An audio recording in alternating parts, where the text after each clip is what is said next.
Fala, meu povo! Como é que vocês estão? Tudo jóia? Se preparando para o STJ, né?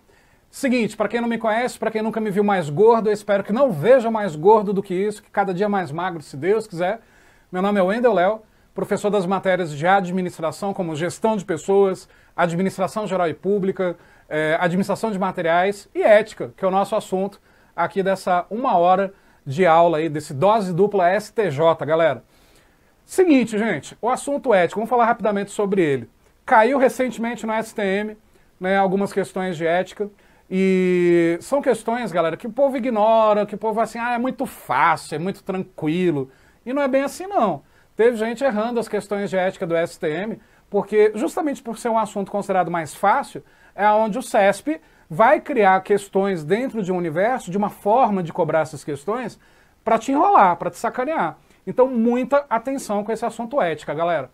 Nessa 1 hora de aula, eu estou me comprometendo com vocês a explicar a parte geral de ética, com as pegadinhas entre as palavras e as definições, ética, moral, antiética, moral, imoral, enfim, e também fazer um resumão do decreto 1171, que é o Código de Ética do Servidor Público. Aí você vai falar, mas o 1171 não está no edital, meu Deus do céu. Tudo que cai em prova sobre a conduta do servidor, na ausência de um código de ética próprio, é tirado do 1171. E mesmo que os órgãos tenham um código de ética próprio, tem como base o decreto 1171. Então a gente vai conhecer todas as pegadinhas, os capítulos do decreto, e eu vou tentar explicar esse decreto inteiro em 1 hora. Será que eu consigo, galera? Bom, ao final dessa aula, fique até o final, que ao final dessa aula eu vou colocar algumas novidades aqui para vocês, alguns benefícios aí para vocês, vocês vão achar bem legal, beleza? Mas vamos comigo então, galera. Então é o seguinte, a gente vai falar sobre ética primeiro. Se eu perguntasse para você assim, meu amigo, minha amiga, o que é ética? Provavelmente você responderia, ética é fazer aquilo que é certo. Ou outros responderiam, ética é seguir a lei. Essas são as duas respostas mais comuns que eu tenho em sala de aula quando eu pergunto para alguém o que é ética.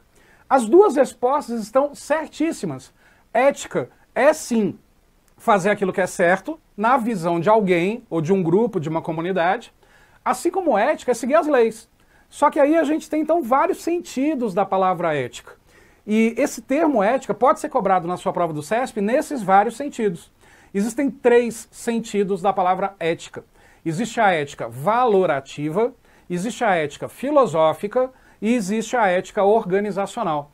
Foi justamente sobre a ética filosófica que caiu na última prova do STM.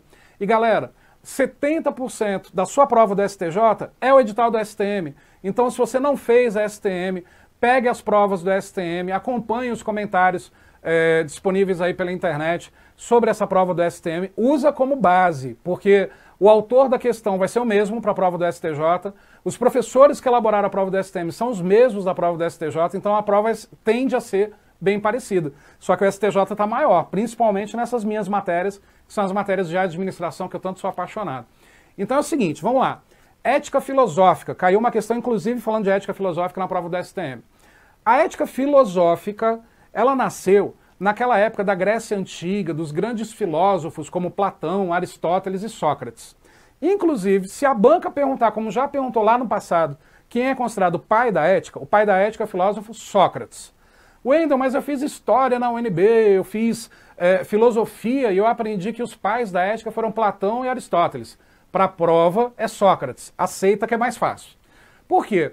Porque foi o Sócrates quem criou um livro intitulado Ética. A publicação do livro, que tem na capa o nome Ética, é do Sócrates. Então, a banca considera que ele é o pai do assunto, por ele ter publicado o primeiro livro sobre o assunto.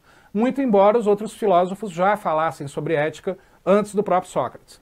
Então, o que acontece? A ética filosófica, ela determina que tem que existir leis, normas, procedimentos que são universais, são para todos, e por isso devem ser seguidos. Tanto é que a questão do STM falava da ética ser universal e a moral não, ser mais restrita. A questão estava correta. A ética é universal, a ética é para todos no olhar filosófico. Então, por exemplo, para o servidor público, seguir as leis, seguir as normas, é ser ético. Porque segue as leis, é o respeito ao princípio da legalidade. Onde lá no direito constitucional a gente aprende isso, onde todos os atos administrativos devem fazer cumprir a lei, aquilo que a lei não permite está proibido. Isso é ética filosófica. Porém, existe a outra versão de ética, Como eu falei agora há pouco, né? Se eu perguntasse, talvez você responderia: ética é fazer aquilo que é certo. Tá. Fazer aquilo que é certo na opinião de quem, pelo amor de Deus? Ah, na opinião de alguém que determinou que aquilo é certo. A mãe, o pai, o avô, a avó, a família, os amigos, a comunidade que você vive. Percebe que essa ética, que é com base na opinião, no juízo de valor, no julgamento do certo e do errado, é a ética chamada de valorativa e não a ética filosófica. De novo, ética filosófica é fazer aquilo que é certo, seguir a lei, por aquilo que é certo na lei, para todos. Ética valorativa é fazer o que é certo também, na opinião de uma comunidade, na opinião de alguém, pelo hábito, pelo costume daquela conduta.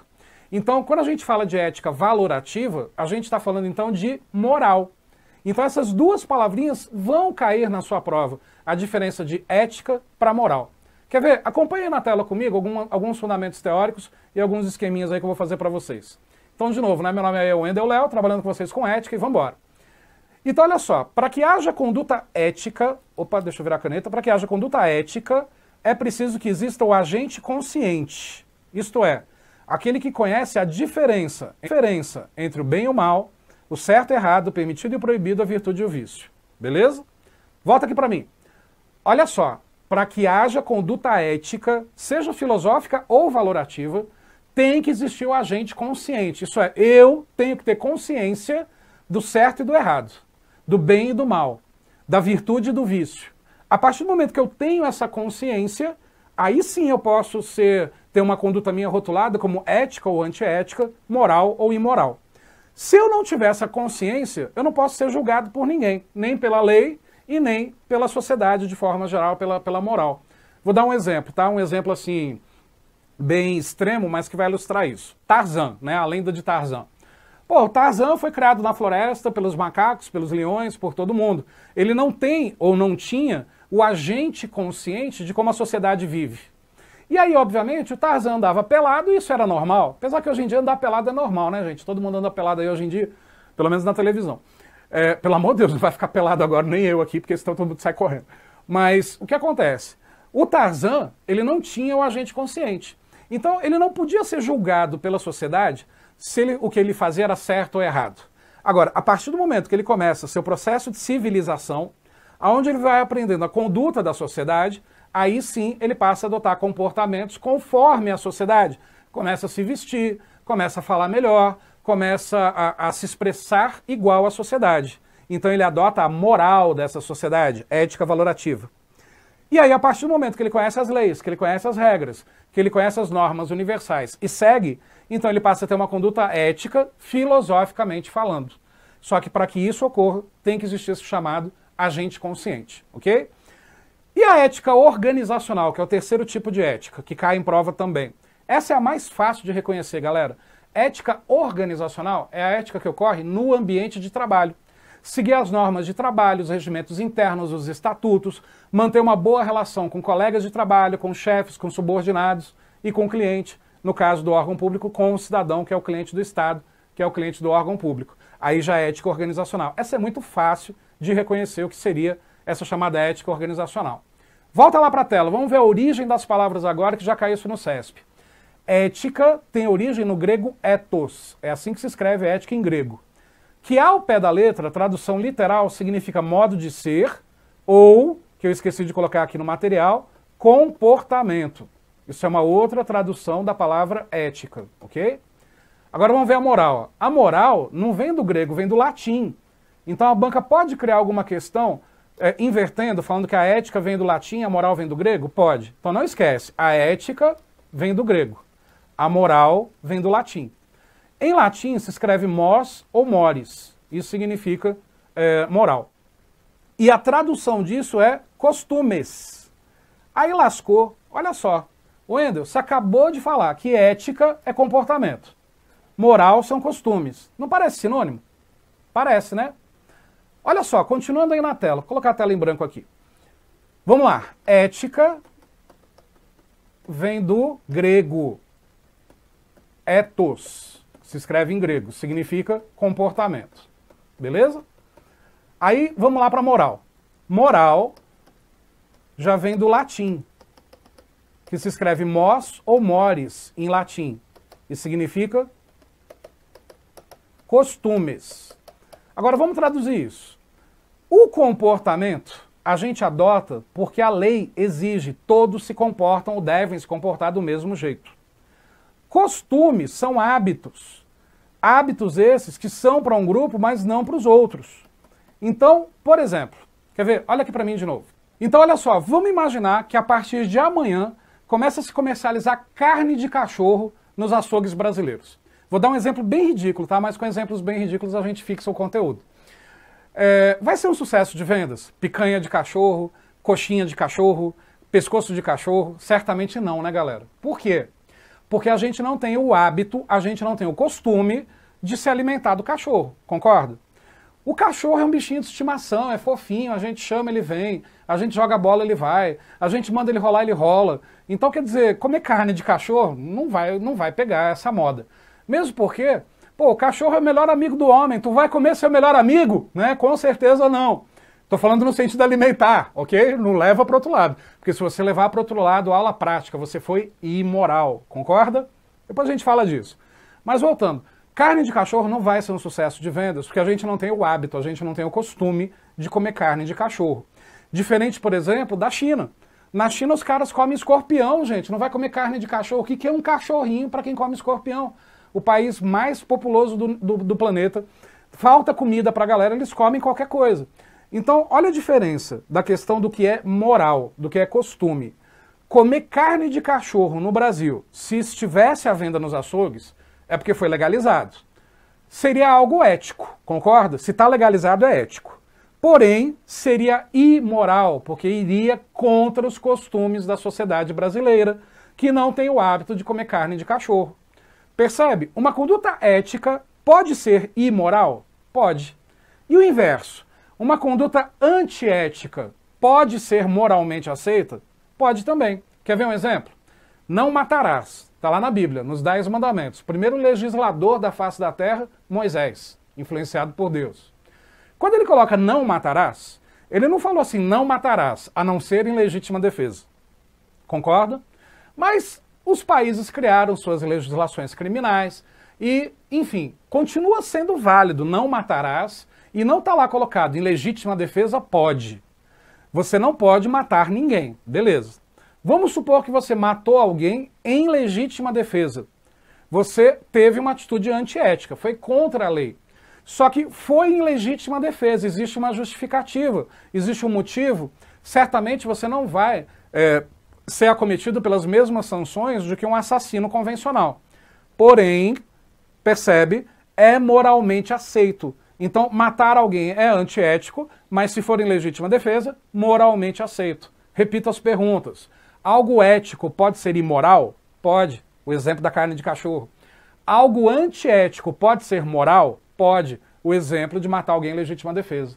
Então, gente, você já parou para pensar na possibilidade da lambança, da mistura de palavras que a banca pode fazer na sua cabeça? Vamos voltar para a tela então e esclarecer mais alguns termos dessa troca de palavras. Olha só o que pode aparecer na sua prova. O seguinte, as diferenças das palavras ética, antiética e aética, e as diferenças entre as palavras moral, imoral e amoral. Lascou, né, galera? 6 palavras para te confundir na hora da prova. Veja bem, algo ético, conforme a gente já viu, é no sentido da ética filosófica, é alguém que segue as leis, que são para todos, são universais. Beleza. Moral, alguém que é moral, respeita os costumes, os hábitos de determinada coletividade. A moral é passada de boca a boca, de geração para geração, de pai para filho, de amigo para amigo, não é escrita. Bacana. Dica, quando tem a letra I, antiética, imoral, I significa contra. Então, o que é alguém antiético? Contra a lei.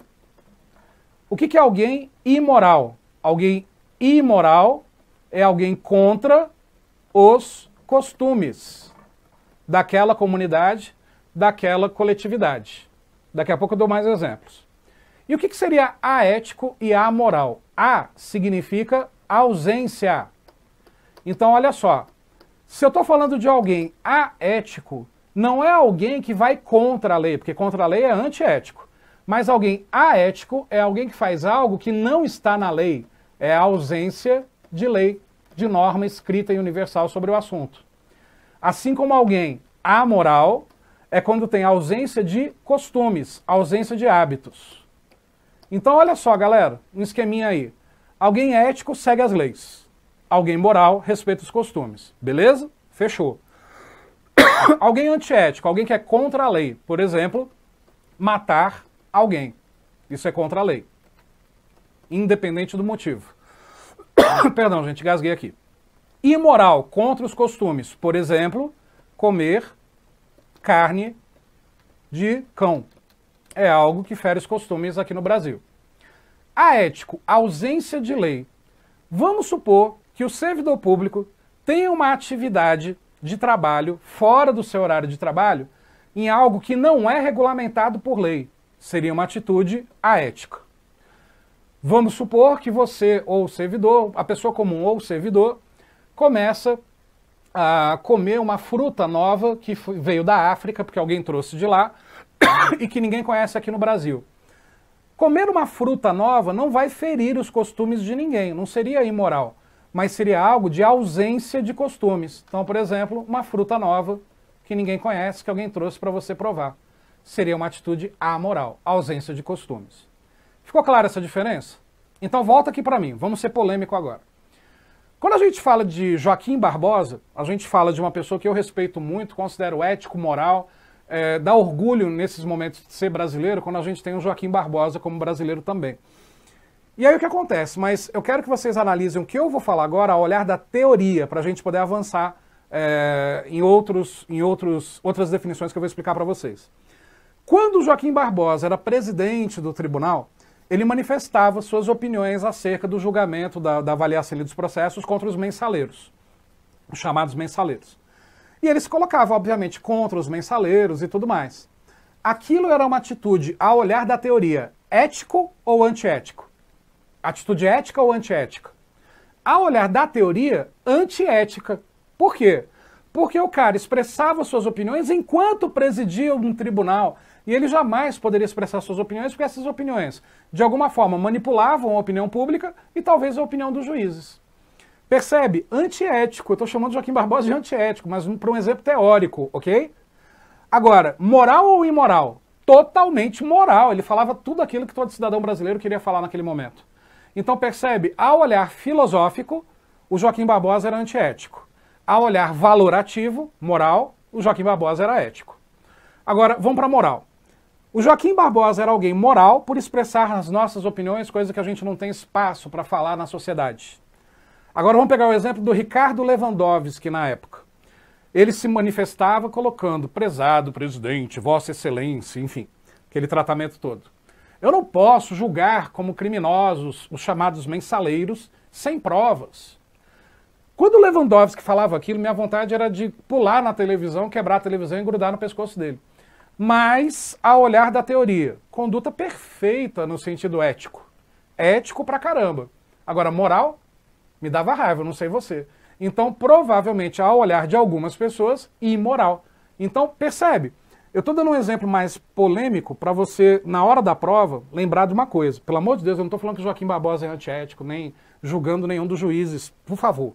Eu só estou dando um exemplo. Mas, na hora da prova, se liberta das suas opiniões pessoais acerca das coisas e julga as questões ao olhar da teoria. O CESP ama criar questões situacionais sobre ética, parecendo que quer saber sua opinião. E ele não quer saber sua opinião, ele quer saber se você estudou a teoria e conhece as definições. Beleza? Vamos voltar aí para a tela então? Então, olha só. Nesse material que está aí disponível para vocês, esse PDF, está um PDF bem completinho de ética. Claro que nessa 1 hora eu não vou falar de tudo que está nesse material, mas é importante vocês darem uma lida. Está aí a diferença entre as palavras, que eu acabei de explicar agora. Já expliquei para vocês que o conceito de ética pode ser a ética filosófica, que aí já foi explicado, a ética profissional ou organizacional, que ocorre no ambiente de trabalho, e a ética valorativa, né, que cria o chamado juízo de valor, a opinião, das pessoas entre o certo e o errado, com base nos seus costumes, com base na chamada moral. Bom, isso também sempre cai em prova, que eu vou explicar agora, mas olha aqui para mim, porque a gente só tem 1 hora para fazer essa revisão, eu não vou ficar aqui lendo slide não, vamos direto ao assunto, olhando no teu olho. E pode cair em prova quais são os 5 princípios constitucionais que norteiam a redação dos códigos de ética no Brasil. Esses princípios constitucionais, galera, para você que está careca de estudar direito constitucional, você já está cansado de saber isso. É o LIMP: legalidade, impessoalidade, moralidade, publicidade e eficiência. Esses são os 5 princípios constitucionais que norteiam os códigos de ética. Não só o Código de Ética Maior, o Decreto 1171, como qualquer código de ética, de qualquer órgão, de qualquer poder, de qualquer esfera, ok? Outros princípios constitucionais podem ser agregados aos outros códigos de ética, mas esses 5 são obrigatórios. O primeiro e o principal, princípio da legalidade. Todos os atos administrativos devem fazer cumprir a lei. Aquilo que a lei não permite está proibido. Então o que acontece? Não tem liberdade no serviço público brasileiro para improviso, para fazer nada daquilo que a lei não permita. A lei tem que permitir. Qual é a grande divergência entre a gestão pública e privada, fazendo um link com a matéria administração pública? Justamente o princípio da legalidade. Enquanto no Estado eu só posso fazer o que a lei permite, legalidade, na gestão privada eu posso fazer tudo aquilo que a lei não proíbe. Então existe uma liberdade maior.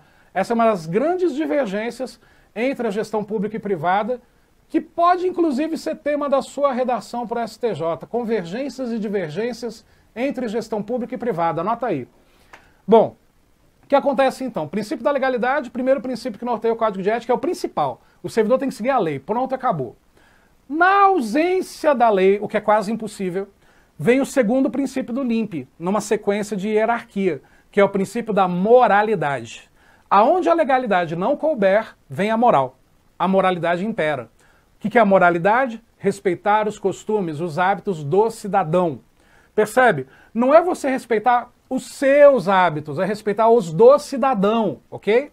Por exemplo, vamos supor que você passou num determinado concurso, foi trabalhar na unidade do órgão que fica dentro de uma comunidade quilombola. A comunidade quilombola tem hábitos e costumes bem diferentes dos nossos aqui da cidade, assim como a comunidade indígena.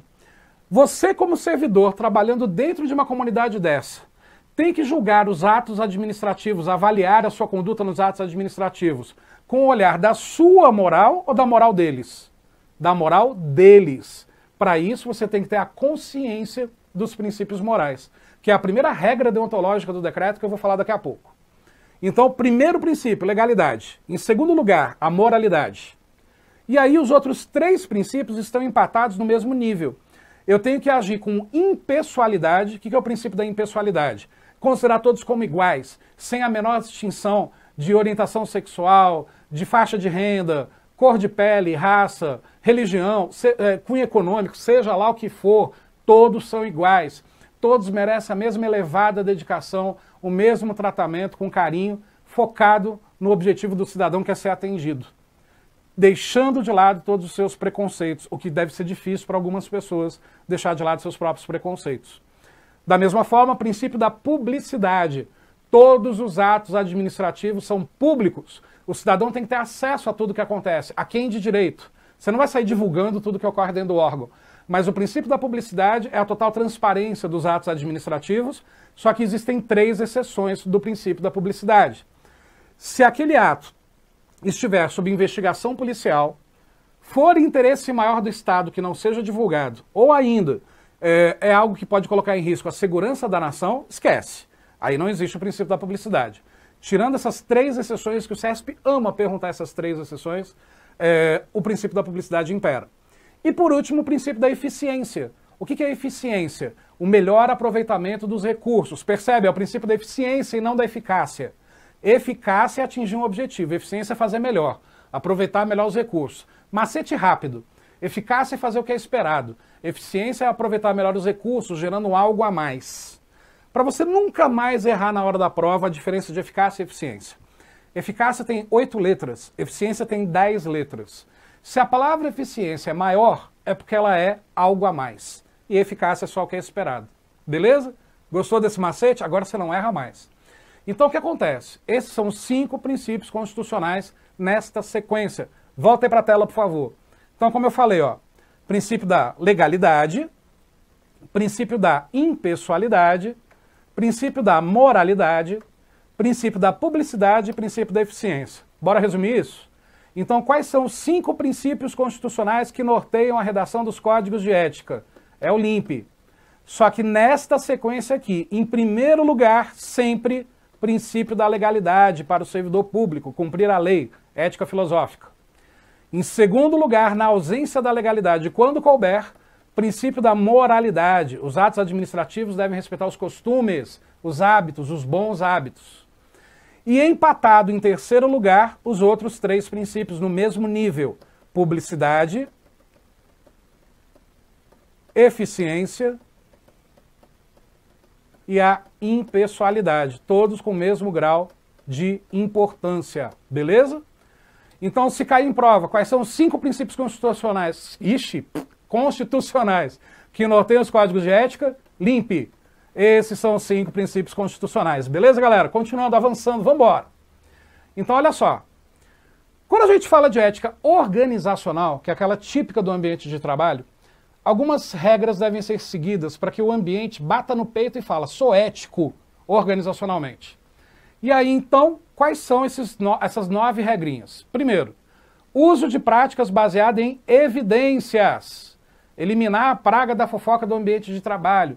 Trabalhar com base apenas nas evidências, tendo uma orientação com base nas evidências e impactos já demonstrados. Eliminar barreiras desnecessárias.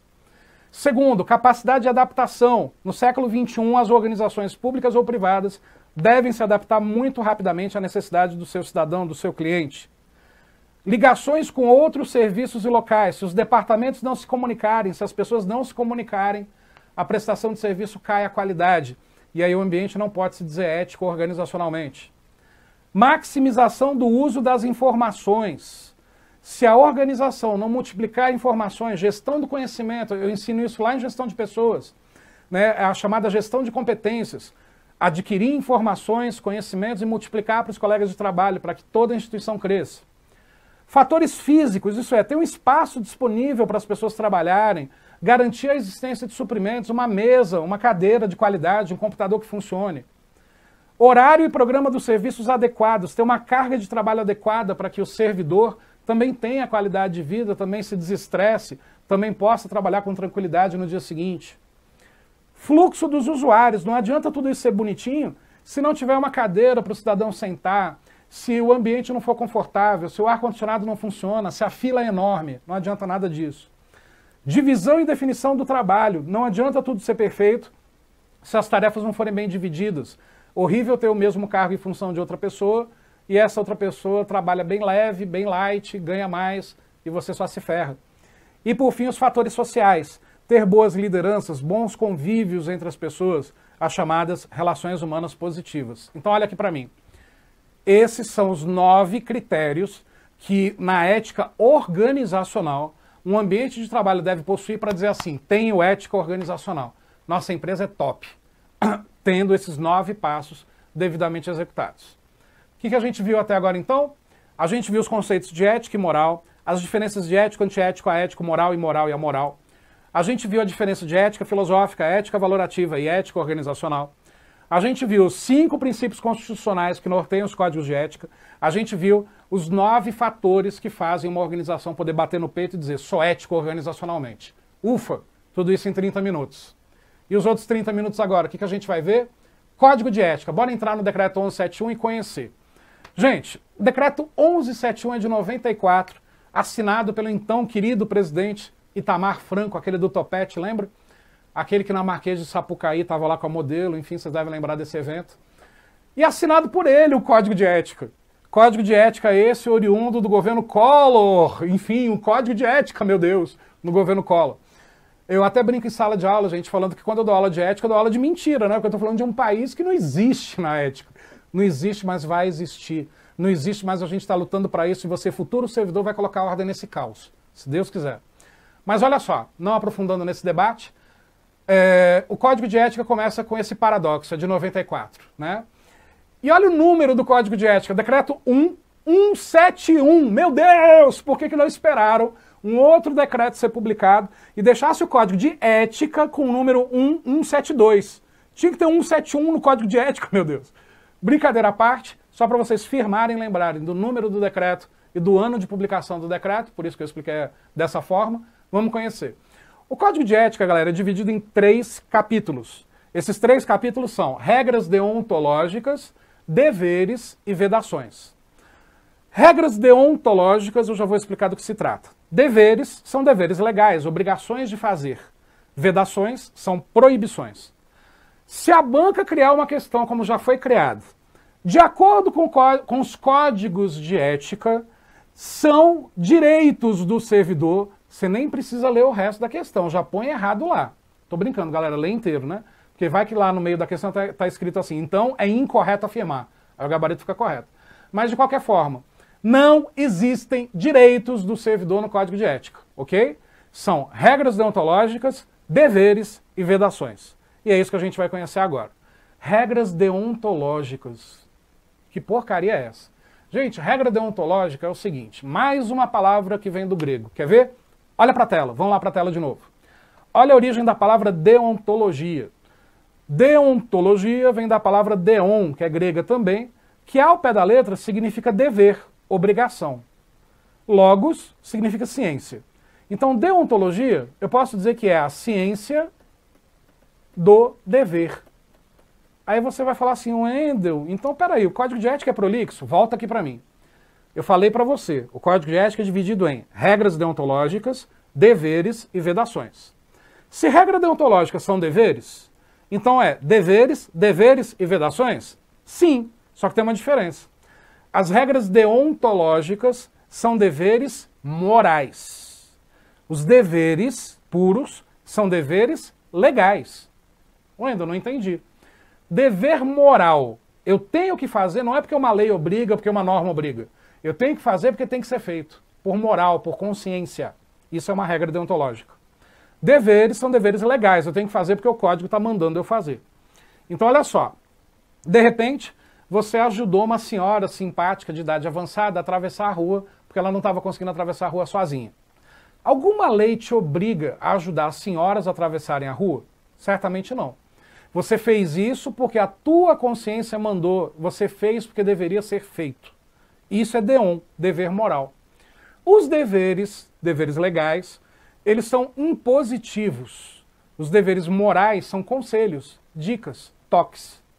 Wendel, como eu reconheço na hora da prova, se a banca vier a perguntar, colocando um trecho do decreto, ou não citando o decreto, mas colocando ali um dever, e perguntando se aquilo é dever moral, se aquilo é dever legal, se aquilo é regra deontológica ou se é dever legal. O que eu respondo?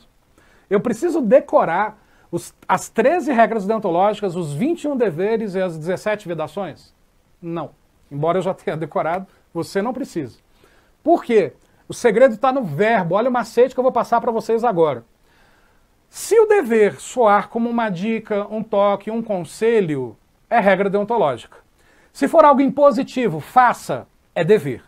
Então, por exemplo, filas é algo que está presente nos 3 capítulos do decreto. Está lá nas vedações, porque é proibida a formação de fila. Está no dever legal, que o servidor deve impedir que a fila ocorra. E está na regra deontológica, que o servidor deve evitar a formação de filas. Deve evitar, percebe? Um conselho.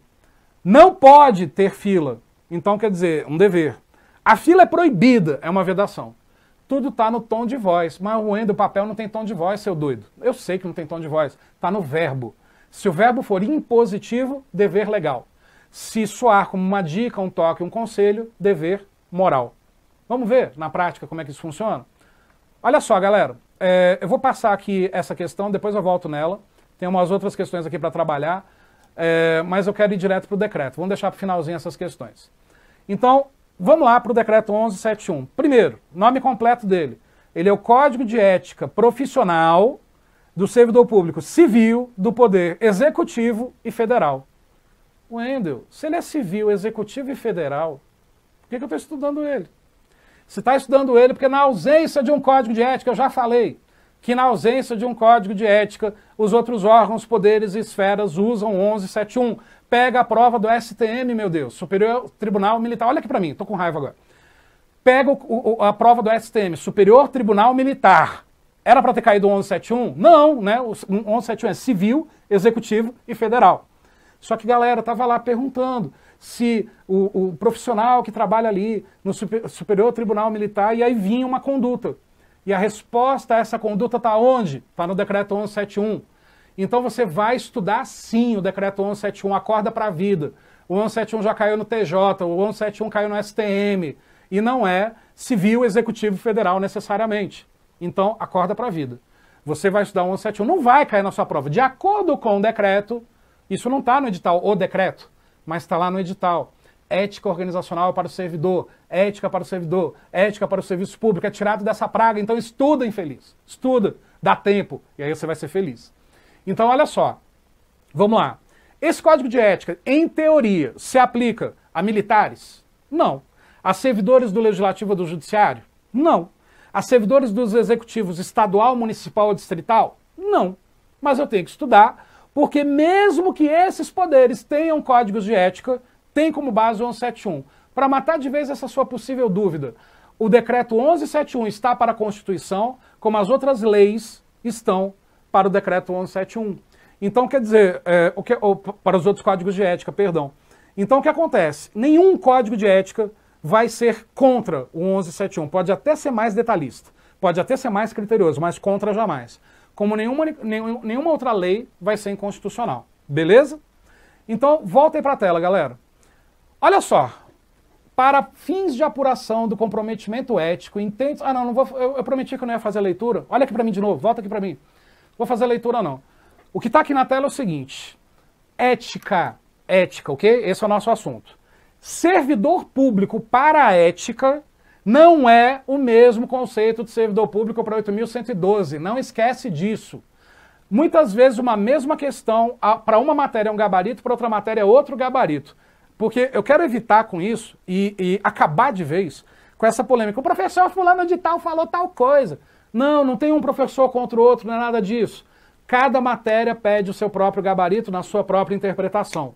Para 8.112, qual é a condição para ser servidor público?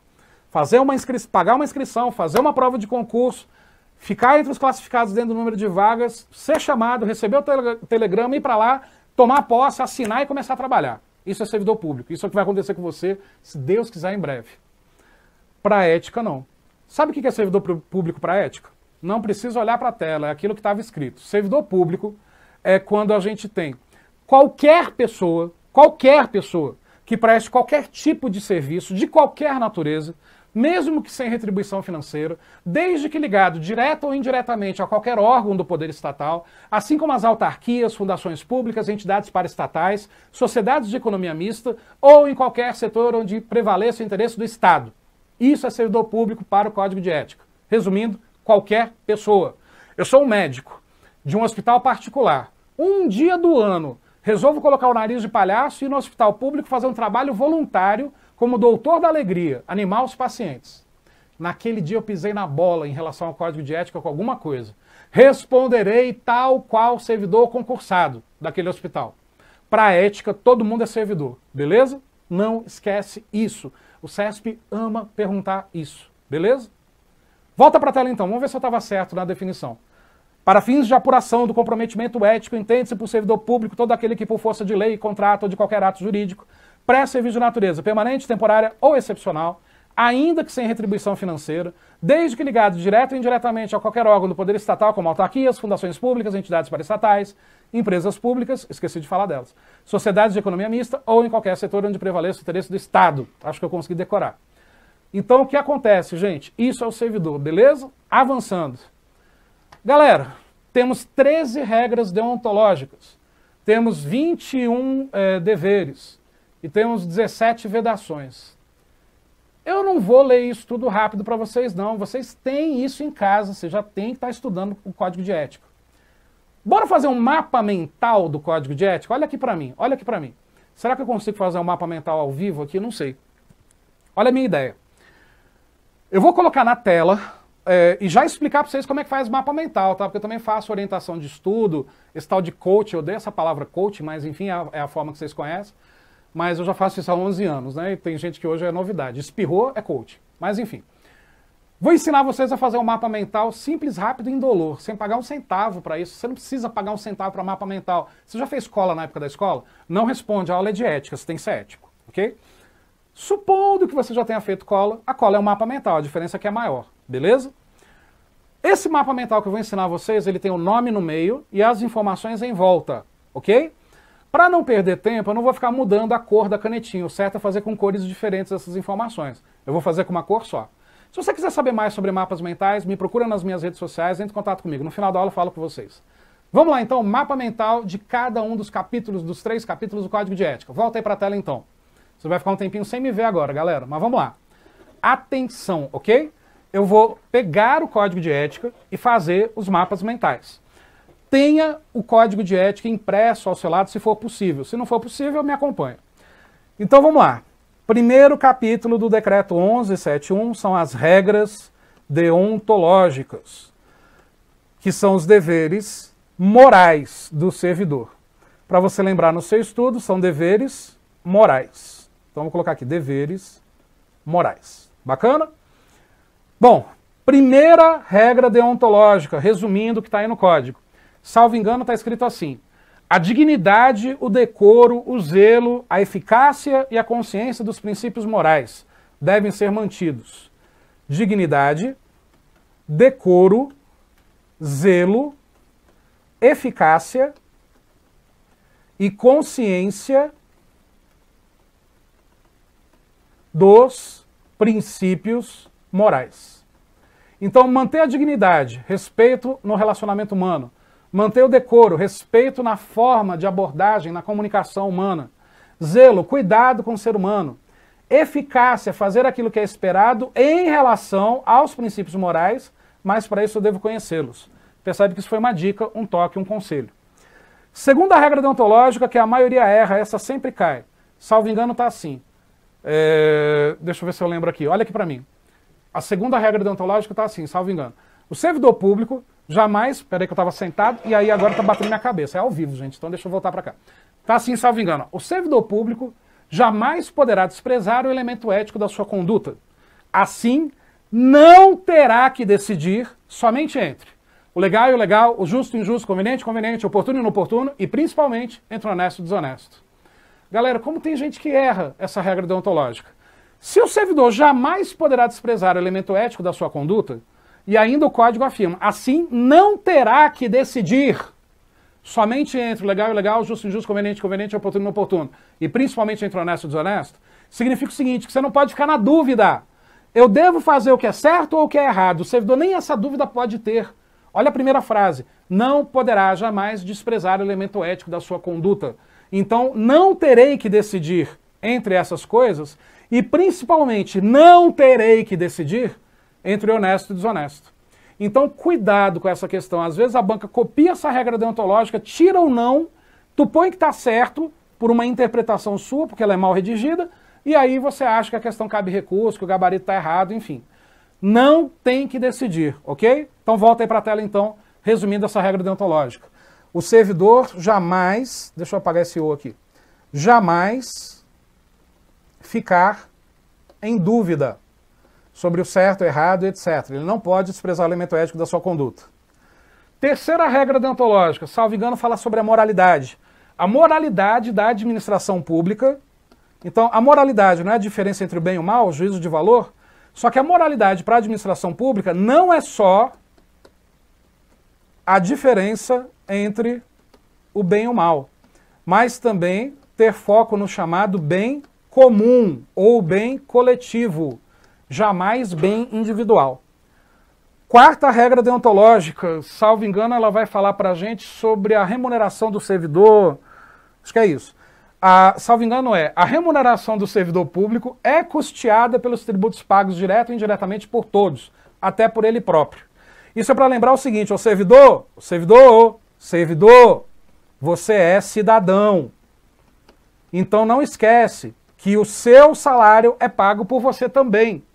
E Esta regra deontológica diz que a moralidade se integra no direito. Se a moralidade se integra no direito, temos aí um problema na hora da prova. Olha aqui para mim, de novo. Se a moralidade administrativa se integra no direito, olha o que significa. A gente não viu muito clara a diferença das palavras ético, antiético, aético, moral, imoral e amoral? Se a moralidade se integra no direito, significa dizer que a partir de agora, no decreto, se eu faço algo amoral ou imoral, não fui apenas amoral e imoral.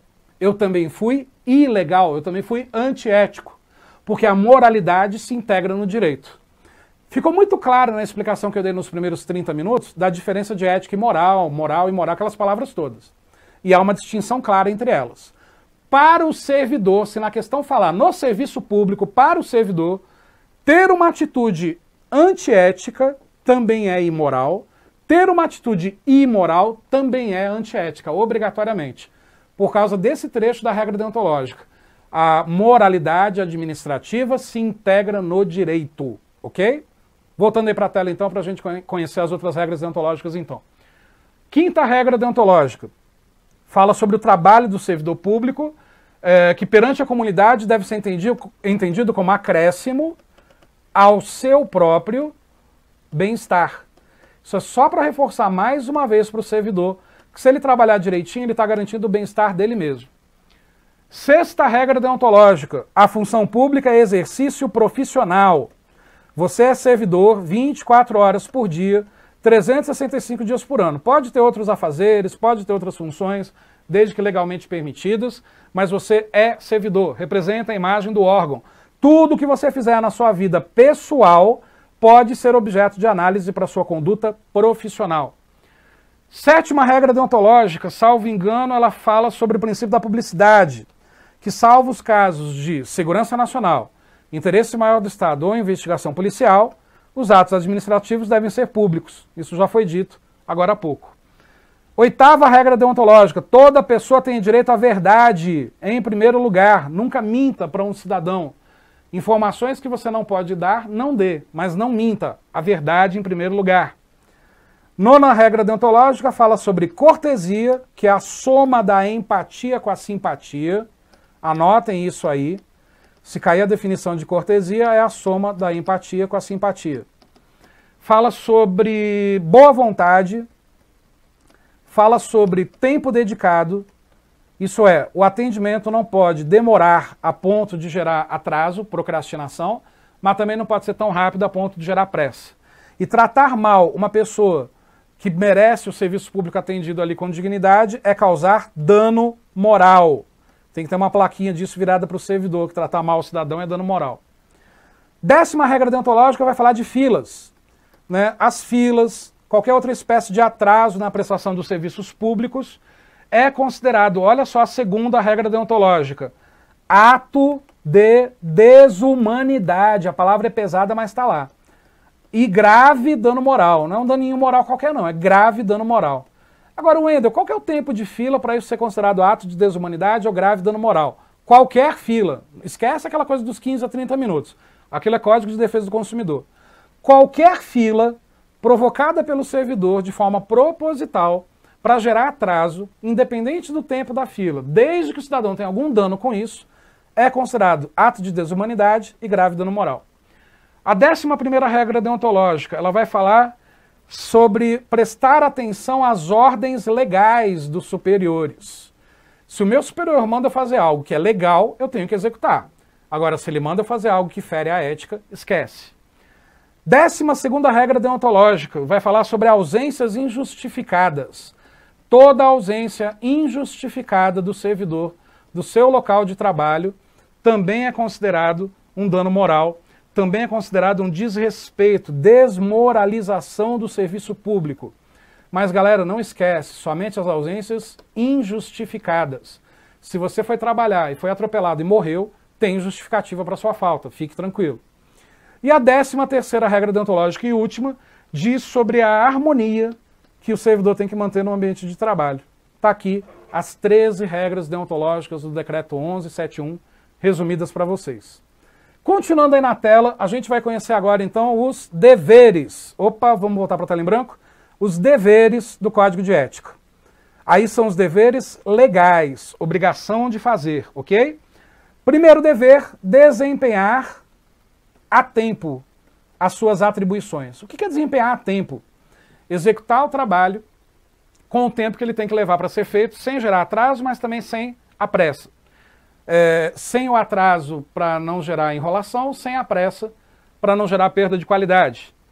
Segundo dever, exercer suas atribuições com rapidez, perfeição e rendimento. O que é a perfeição e rendimento? Perfeito só Jesus Cristo, mas você tem que procurar a perfeição, não cometer erros, ter um bom rendimento, ser rápido, sem a pressa, mas sem a enrolação, né, que a procrastinação acaba gerando. E procurar resolver as situações procrastinatórias, principalmente diante de filas ou qualquer outra espécie de atraso. Terceiro dever, ser probo, reto, leal e justo. Ser probo é ser honesto. Ser reto é não ter escoliose. Estou brincando, essa não teve graça. Ser reto é ter uma vida sem vícios. Leal e justo dispensa explicações. E aí, além disso, diante de duas opções, o servidor tem que sempre optar por aquela que tiver foco no chamado bem comum. Nenhuma decisão deve ser tomada por interesse do Estado, e sim interesse do cidadão. Olha aqui para mim rapidinho. Isso significa o quê, galera? Que, na teoria, o cidadão em primeiro lugar. Se alguém tiver que sair prejudicado, é o Estado. Na prática, a gente sabe que é o cidadão que sempre se lasca. Mas, na hora da prova, que é o que vale, é a teoria, sempre o cidadão em primeiro lugar. Bacana? Vamos continuar os outros deveres aí, então. A gente viu 3 até agora. Quarto dever, jamais retardar prestação de contas. Isso é o chamado accountability, capacidade de prestação de contas por parte do servidor. Nunca retardar uma prestação de contas. Outro dever, tratar cuidadosamente os usuários dos serviços, aperfeiçoando a comunicação. Caramba, aperfeiçoar a comunicação. Então o órgão vai me dar curso? Galera, o Código de Ética é para o servidor, não é para o órgão. É você que tem que ir atrás da coisa. Aperfeiçoar a comunicação. Olha aqui para mim que tem um comentário bem legal para fazer isso e é rápido. O servidor público explica 20 vezes o mesmo procedimento para o cidadão para garantir que o cidadão entendeu bem direitinho. O cidadão elogia a paciência do servidor. Posso dizer que o servidor foi antiético? Foi. Porque se ele teve que explicar 20 vezes, ele não aperfeiçoou sua comunicação. Entendeu como é que cai em prova? Sempre ao pé da letra. Bora voltar aí para a tela então, para a gente ver os outros deveres. Outro dever, ter consciência de que seu trabalho é regido por princípios éticos. Isso é, seguir as normas, seguir as leis, seguir os decretos. Princípios éticos. Eu já vi uma questão que falava que o servidor tem que seguir os princípios estatutários. Tem também, mas ele tem que seguir os princípios éticos de forma geral. Estatutos, regimentos, leis, normas e por aí vai. Outro dever, o servidor tem que ter cortesia, tem que ter urbanidade. Urbanidade, anotem aí, é a capacidade do ser humano de se colocar no lugar do próximo. Disponibilidade e atenção. Tem que estar disponível, tem que estar ali, sempre apto a atender ao cidadão. E atenção às necessidades desse cidadão sempre. Sem qualquer tipo de preconceito. Isso é o princípio da impessoalidade, que a gente já havia explicado. Impessoalidade. Ixi, ficou mal separado aqui. Não vou deixar errado assim não, calma. Vamos colocar certinho, senão daqui a pouco vai errar no português lá na hora da prova e vai falar que a culpa foi minha. Princípio da impessoalidade, beleza? Outro dever, ter respeito à hierarquia, já foi dito na regra deontológica, porém sem temor. Então, ó, respeitar a hierarquia sem medo de denunciar, caso essa hierarquia venha a exigir algo antiético. Outro dever, deixa eu lembrar aqui, ter respeito à hierarquia. O outro dever falava de resistir às pressões de qualquer contratante, de qualquer pessoa que venha a pedir que o servidor faça algo antiético, imoral, ilegal ou aético. Então, olha só, antiético é a mesma coisa que o ilegal, é sinônimo.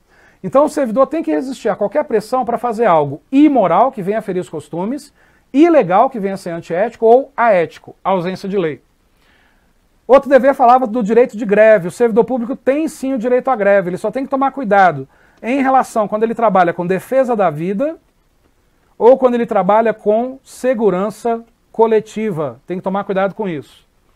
Outro dever, ser assíduo e frequente. Wendel, isso é pleonasmo, isso é repetição, isso é prolixo. Mas está lá no código. Ser assíduo e frequente. Outro dever, comunicar imediatamente tudo o que acontece de errado em relação à ética ao superior imediato e exigir dele providências. Se o superior não fizer nada, você vai ter que denunciar quem cometeu o erro e o seu superior imediato para a comissão de ética pela conivência. Outro dever, manter limpo e organizado o seu local de trabalho. Cuidado, galera, manter limpo é uma coisa, limpar é outra. Quem limpa é alguém responsável por isso. Você tem que manter limpo e organizado o seu local de trabalho. Outro dever, apresentar seu trabalho com vestimentas adequadas. Óbvio, não vá de chinelo para o trabalho, não vá com decote até o umbigo para o trabalho. Outro dever, participar dos movimentos e estudos que se relacionem com a melhora das suas funções. Participar de treinamentos, palestras, workshops. Isso não é direito, isso é dever, participar de tudo isso. Outro dever, manter-se atualizado com as instruções e normas. Se alguma lei foi alterada e você não sabe disso, a culpa é sua. Você tem que dar uma olhada no Diário Oficial todo dia. Você tem que se manter atualizado com tudo aquilo que é de interesse do órgão. Embora o órgão possa treinar também. Mas, de novo, o Código de Ética é para o servidor e não para o órgão. Outro dever é cumprir as normas do serviço e as instruções com critério, segurança e rapidez. Esse dever é prolixo. Né? Cumprir o que tem que ser feito com rapidez, segurança e critério, mantendo tudo sempre organizado. Um pouco prolixo isso. Outro dever, facilitar a fiscalização dos atos. Não é produção de provas contra si mesmo, ninguém é obrigado a fazer isso. Facilitar a fiscalização dos atos já cometidos. Se você, por um acaso, adulterou um documento e foi descoberto, apresente esse documento. Isso não é produzir provas porque ela já existe. Isso é boa-fé, facilitando a fiscalização dos seus próprios atos. Outro dever, cuidar das prerrogativas funcionais com a devida moderação. Como servidor, você vai ter alguns benefícios que o cidadão comum não possui. Usar essas prerrogativas funcionais de forma moderada, nada de carteirada. Por fim, abster-se de exercer sua função, poder ou autoridade com finalidade estranha àquilo que é público, mesmo observando formalidades legais. Essa daqui é importante eu comentar um pouquinho. Olha aqui para mim. O servidor tem o dever de cruzar os braços e abster-se de executar qualquer coisa que ele interpretar que é contra o cidadão, que é contra o bem comum, que é contra a finalidade pública, mesmo observando formalidades legais. Isso é estranho, não é? Porque o servidor não tem que fazer cumprir a lei. Só que aí que tá, se o servidor achar aquela lei estranha, achar algo inconstitucional naquela lei, não execute. Cruze os braços, não faça e vá tirar a dúvida com a comissão de ética do órgão. Então, cuidado. O servidor público tem o dever de abster-se frente a qualquer coisa que ele ache estranho ao interesse público, mesmo que observando formalidades legais. Beleza? Volta lá para a tela então para o último dever a ser colocado aí no nosso resuminho, esquema, mapa mental. Divulgar a todos os colegas da sua classe, do seu trabalho, o Código de Ética. Divulgar o assunto ética. Está aí resumido todos os deveres do servidor. Beleza? Para a gente encerrar então, continuando aí na tela, vamos para as vedações do Código de Ética. E aí com isso a gente acaba revisando o Código de Ética inteiro nessa 1 hora de aula. É proibido, é vedado ao servidor, primeiro, usar o cargo para interesse pessoal. Totalmente proibido. Facilidades, amizades, tempo, posição e influências para qualquer favorecimento para si ou para outro. Proibido. Segunda vedação, prejudicar deliberadamente a imagem de colega de trabalho ou do próprio órgão. A imagem do colega ou do órgão. Chegar em casa, falar mal do colega de trabalho, aquele filho da mãe, ixi, ou do órgão, nossa, o que eu estava pensando aqui? Ou do órgão. Então, se chegar em casa e falar, aquele filho da mãe, enfim, você está prejudicando deliberadamente a imagem de colega de trabalho. Terceira vedação, terceira proibição, ser conivente com erro ético. mesmo por solidariedade. Ser conivente com erro ético, proibido. Então você tem que denunciar todo mundo, até a sua avó, se for o caso, lá no órgão. Outra vedação, usar de artifícios para procrastinar, empurrar com a barriga, enrolar o atendimento, impedir o exercício regular do direito de alguém, é proibido. Quando você começa a atender um cidadão, faltando 5 minutos para o órgão fechar, e misteriosamente você derruba o sistema, dizendo que o sistema caiu para ele voltar no dia seguinte, você está impedindo o uso, o exercício regular do direito de alguém, proibido. Outra vedação, deixar de usar o que é mais avançado. Deixar de utilizar os recursos técnicos e tecnológicos e científicos ao seu alcance daquilo que é mais avançado. E isso é um pouco estranho, isso muita gente erra na hora da prova, isso merece um comentário a mais. Olha aqui para mim de novo. Se você tem disponível na sua sala 2 computadores, um é mais moderno, o outro é mais antigo, você é obrigado a usar o mais moderno. É proibido deixar de usar o mais moderno. Isso valoriza o investimento que foi feito. O órgão pode estar errado de ter na sala 2 computadores, um mais antigo e um mais moderno, tinha que ter tirado o mais antigo. O órgão deveria te treinar, mas lembra, o código de ética é para o servidor e não para o órgão. Você tem que usar o mais avançado, beleza? Volta aí para a tela então para a gente encerrar as vedações e eu encerrar aqui minha participação. É proibido permitir que perseguições, simpatias, antipatias, caprichos, paixões ou interesses de qualquer natureza interfiram no trato com o público. Resumindo, permitir que sentimentos, sejam eles bons ou ruins, interfiram no trato com o público. Isso é proibido. Se você tem raiva de alguém, do seu vizinho, que chamou a polícia porque você estava fazendo um churrasco com som alto, você não pode prejudicar o atendimento a ele. Se o amor da sua vida está na fila, você não pode passar o amor da sua vida na frente de ninguém. Qualquer sentimento positivo ou negativo, interferindo no trato com o público, é proibido, não pode. Outra vedação, alterar ou deturpar o teor de documentos. Wendel, mas o chefe mandou eu alterar um documento. Alterar documentos, proibido. Não está dizendo alterar documentos, menos quando o chefe pede, esquece. Se é para alterar uma data de um documento, cancele o documento antigo e emita um documento novo. Outra vedação, iludir ou tentar iludir qualquer pessoa que precise do serviço público. Virar para a pessoa e falar assim, olha, volta amanhã, às 9 da manhã, que você não vai precisar pegar a fila, você vem direto e vai ser atendido por mim, sendo que você só chega meio-dia. Virar para um cidadão e falar, isso aqui é fácil, isso é tranquilo. Fica tranquilo, senhor. Rapidinho a gente levanta essa documentação para a sua aposentadoria. Isso é iludir qualquer pessoa que dependa do serviço, proibido. Outra vedação, desviar servidor público para interesse particular. Pedir para o servidor ir lá pagar uma conta no banco, proibido. Pedir para o servidor buscar um copo d'água sendo que ele não é o copeiro, proibido. Por fim, retirar da repartição pública qualquer coisa sem autorização. O servidor levou um pendrive para casa para terminar de emitir um documento em casa para ser proativo. Se ele não tem autorização para salvar o documento no pendrive, proibição. Retirar da repartição qualquer coisa sem autorização é proibido. Outra vedação, fazer uso de informações privilegiadas. Vamos voltar no passado, está lá no governo Collor e você ficou sabendo que amanhã vão bloquear a poupança do brasileiro por 1 ano e meio. Você não pode sacar o dinheiro da sua poupança hoje. Você estaria fazendo uso de informações privilegiadas. Olha que bacana. Apresentar-se embriagado no serviço, proibido. Desculpem amigos que gostam de tomar uma cachaça. Não pode. Até aí tudo bem, né? Ou fora dele habitualmente, também não pode.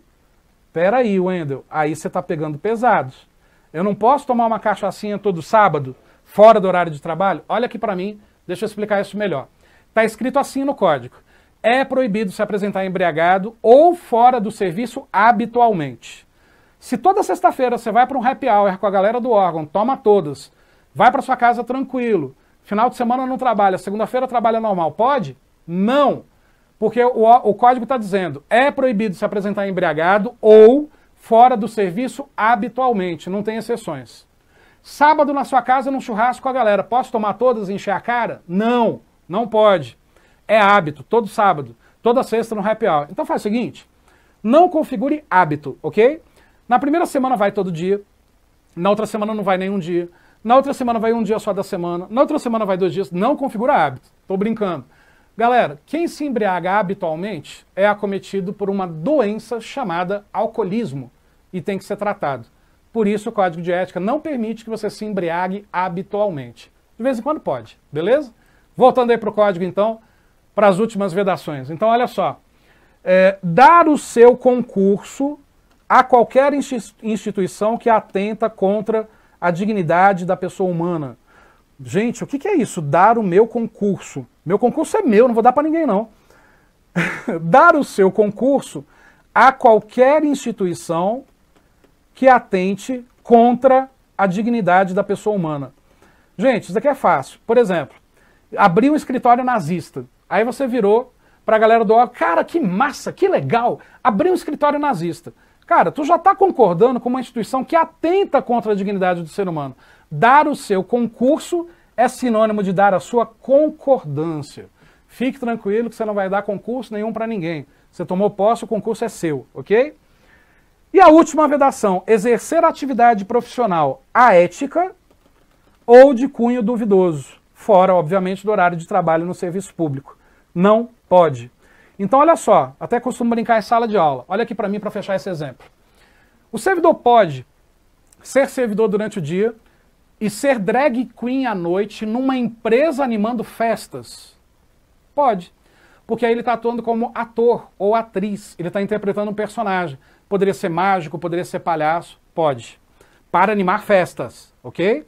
Desde que você tenha a carteirinha de ator ou de atriz, porque é uma profissão regulamentada por lei. Não é aético. Interpretar personagens é a profissão de um ator ou de uma atriz. Agora, você poderia ser servidor durante o dia e se prostituir à noite? Não. Não por causa da questão ética ou moral da sua opinião sobre a prostituição, mas é porque a prostituição é uma atividade no Brasil que não é crime, mas também não é regulamentada, não é legalizada. Eu posso dizer que a prostituição é uma atividade aética. E o Código diz, o servidor público não pode executar nenhuma atividade aética ou de cunho duvidoso. Wendel, não seria de cunho duvidoso ser drag queen numa empresa de animação de festas? Por quê? Tu vai falar de cunho duvidoso nesse sentido, com todos os preconceitos à flor da pele que estamos vivendo hoje no século XXI? No século XXI está muito difícil a gente seguir condutas éticas e morais de acordo com padrões que vieram das nossas famílias, porque a sociedade se atualizou, as tribos se atualizaram e o servidor público tem que estar antenado nessas atualizações. Beleza, galera? Gente, meu objetivo nesse aulão foi de comentar ética, o que eu levo aí 2 ou 3 aulas inteiras em sala de aula em 1 hora só, com os principais pontos que você não pode esquecer. Quer ter acesso a mais questões e a mais exercícios sobre ética? Quer ter acesso à minha apostila completa de ética? Eu ofereço isso gratuitamente aos meus alunos. Basta me procurar nas redes sociais e aí a gente conversa, onde eu passo ali meu e-mail, meu WhatsApp para vocês, e aí a gente conversa. Me procure no YouTube, prof.wendelleocastellano, tá ali o meu canal, no Facebook, prof.wendelléo, tá ali o meu nome. É só você me procurar, me mandar uma mensagenzinha. Se você já tiver meu WhatsApp, já manda uma mensagem no meu WhatsApp, que eu mando essas apostilas para vocês.